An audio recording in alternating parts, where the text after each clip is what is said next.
Halo semuanya, selamat datang. Hari ini kita bakal bahas satu topik yang penting dan deket banget sama kita semua.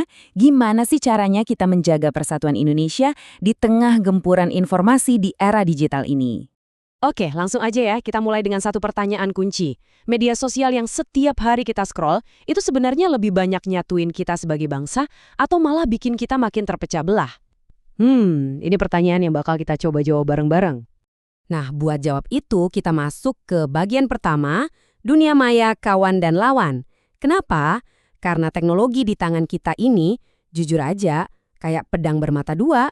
Di satu sisi, media sosial itu kawan yang asik banget, bikin kita bisa terus nyambung sama teman, berbagi info cepet banget, bahkan bisa bangun komunitas sama orang yang hobinya sama. Tapi, di sisi lain, dia juga bisa jadi lawan yang serem.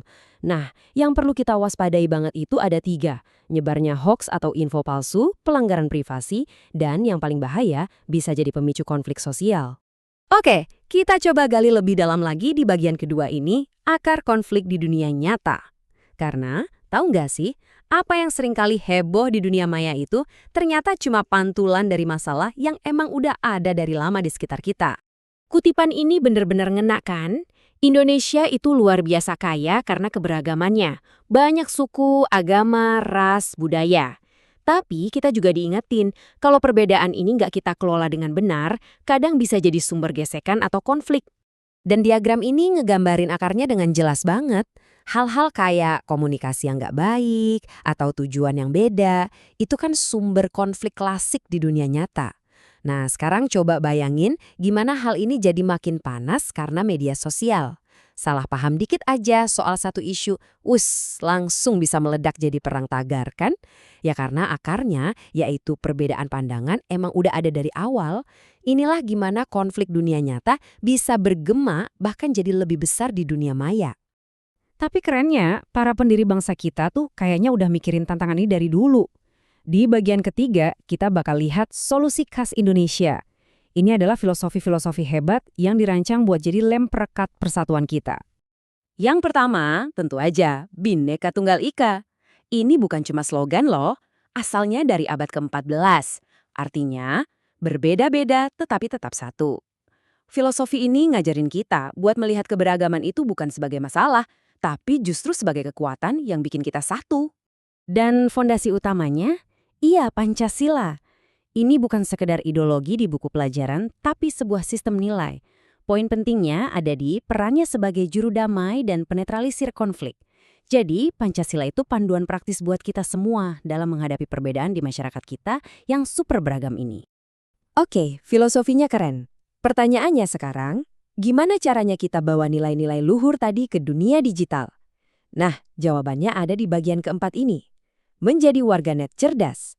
Ini semua tentang gimana kita menggabungkan kearifan masa lalu dengan skill zaman now. Skill kunci yang kita butuhin banget itu namanya literasi digital.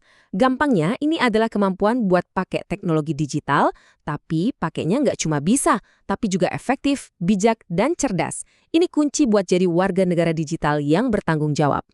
Terus prakteknya gimana? Gampang kok, ada 5 prinsip etika yang bisa kita pegang erat-erat. 1. Mikir dulu sebelum posting. 2. Hargai privasi orang lain.